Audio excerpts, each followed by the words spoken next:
अस्सलाम वालेकुम defence lovers and welcome to international defence analysis viewers. आज हम आपसे JF-17 थंडर के पायलट से किया जाने वाला एक ऐसा इंटरव्यू शेयर करने जा रहे हैं जो बुनियादी तौर पे एक अमेरिकन वेबसाइट ने किया। उसको यहाँ पे हम ट्रांसलेट करके आपके साथ शेयर करेंगे और हमें उम्मीद है कि इस इंटरव्यू से आप JF-17 थंडर के बारे में बहुत कुछ जान पाएंगे। So let's start.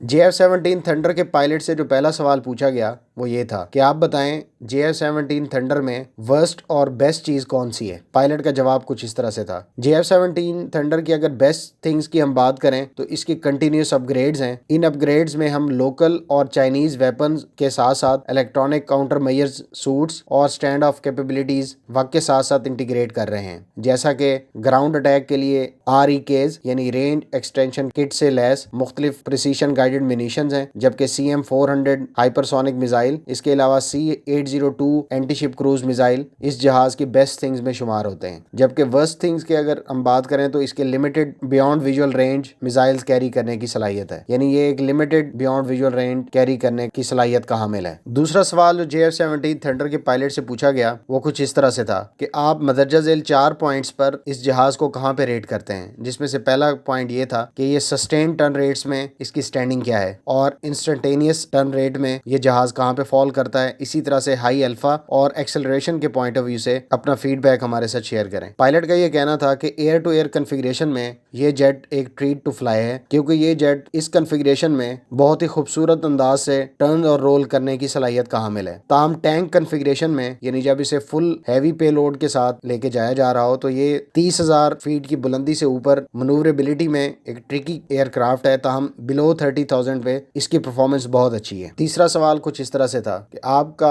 JF-17 thunder के ऊपर सबसे मेमोरेबल मिशन कौन सा था और उसकी क्या वजह है। पायलट का ये कहना था कि एक मिशन के दौरान जो कि इंडियन एयर फोर्स के पाकिस्तान बॉर्डर रीजन में अटेम्प्टेड स्ट्राइक्स के दौरान था, इसमें सुबह के 5 बजे मैंने टेक ऑफ किया। उस दौरान बारिश हो रही थी और फिजा में बादल थे। कुछ ही देर बाद 2 SU-30 के बारे में मुझे इतला मिली कि उन्होंने बॉर्डर क्रॉस की है। मैंने उनको 50 से 60 नॉटिकल माइल्स के डिस्टेंस पर टारगेट किया, ताहम मुझे इसकी ऑथराइजेशन नहीं मिली, जिसकी वजह से मैं उन्हें इंगेज नहीं कर सका। इसके कुछ ही मिनट बाद मजीद 6 SU-30s भी इन 2 SU-30 को आ मिले, तो टोटल 8 SU-30s मेरे सामने थे। मैं उनको नॉर्थ से साउथ की तरफ इंगेज करने की पोजीशन में था, ताहम मुझे इसकी ऑथराइजेशन ना मिलने की वजह से मुझे बेस की तरफ वापस रिटर्न करना पड़ा। और मेरे एयरक्राफ्ट के उतरते ही जो क्रू मेंबर्स ने सबसे पहले चीज देखी, उन्होंने मिसाइल काउंट किए और बड़े डिसअपॉइंटेड थे जब उन्होंने देखा कि तमाम मिसाइल एयरक्राफ्ट के साथ इंटैक्ट हैं। इसी तरह की सूरत हाल आने वाले कुछ अरसे में जारी रही। ताहम ये मेरा पहला मिशन था जिसमें मुझे एक अनबिलीवेबल एक्सपीरियंस देखने को मिला। चौथा सवाल कुछ इस तरह से था कि आप ऐसा एयरक्राफ्ट बताएं जो आपको ज्यादा चैलेंजिंग महसूस होता हो और आप मिराज 2000 और MiG-29 के अगेंस्ट खुद को कितना कॉन्फिडेंट फील करते हैं। पायलट का ये कहना था कि डेफिनेटली SU-30 सबसे ज्यादा डिफिकल्ट एयरक्राफ्ट है अगर हम इंडियन एयरफोर्स की करंट इन्वेंट्री की बात करें। ताहम चूंकि हम रेगुलरली F-16 के अगेंस्ट फ्लाई करते रहते हैं और खास तौर पे एक MRAM कैपेबल F-16 के अगेंस्ट, तो लिहाजा हमारे लिए ये कोई इतना बड़ा मसला नहीं है। ये जवाब देते हुए पायलट के चेहरे पर एक मुस्कुराहट भी मौजूद थी। ताहम पायलट ने कहा कि मिराज एयरक्राफ्ट मीका मिसाइल के साथ डेफिनेटली एक रियल थ्रेट है। पांचवा सवाल जो JF-17 थंडर के पायलट से पूछा गया वो ये था कि आप JF-17 थंडर के सेंसर्स और वेपन्स को कहां रेट करते हैं। पायलट का ये कहना था कि KLJ-7 रेडार और उसके साथ साथ radar warning receiver plus self protection jamming और एसएल टारगेटिंग पॉड्स के बाद ये जहाज को एक पोटेंट सिस्टम प्रोवाइड करते हैं। और ये एयरक्राफ्ट एयर टू ग्राउंड और सी स्टैंड ऑफ वेपन्स जिनकी रेंजेस बियॉन्ड 50 नॉटिकल माइल्स हैं, और इसको ये अपॉर्चुनिटी फराहम करती है कि ये सरफेस टू एयर मिसाइल की रेंजेस से बाहर रहकर अपने टारगेट को इंगेज कर सकता है। छठा सवाल जो